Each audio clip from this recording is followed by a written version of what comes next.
Carroll, who testified on behalf of H.R. 748 during a previous Congress.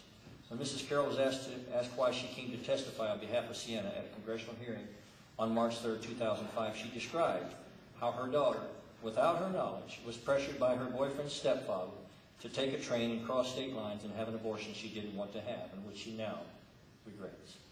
Mrs. Carroll said, "My daughter does suffer. She has gone to counseling for this. I know that she cries, and she wishes she could redo everything, to relive that day over. It's just sad that it had to happen this way, and this is what she had to go through. But she did want me to come here today and speak on her behalf. She said, 'Mom, just one phone call is all it would have taken to stop this from happening.'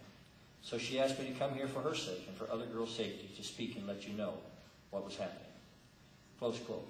The abortion provider who performed an abortion on Mrs. Carroll's daughter had a long history of abusing his patients.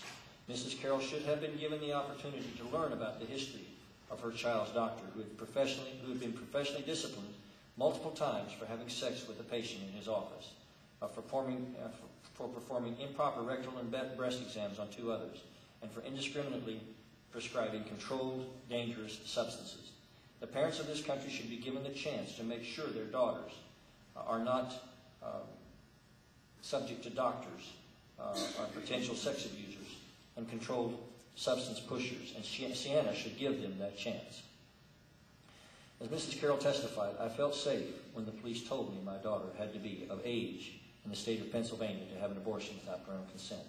It never occurred to me that I would need to check the laws of other states around me.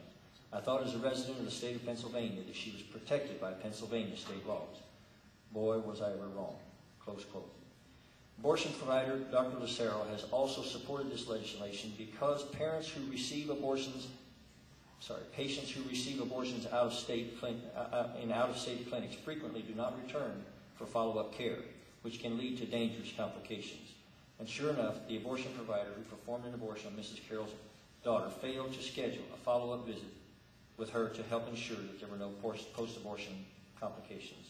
So I thank our witnesses for joining us here today to discuss the need for the Child Interstate Abortion Notification Act, which should go a long way toward restoring parental rights and protecting the health and safety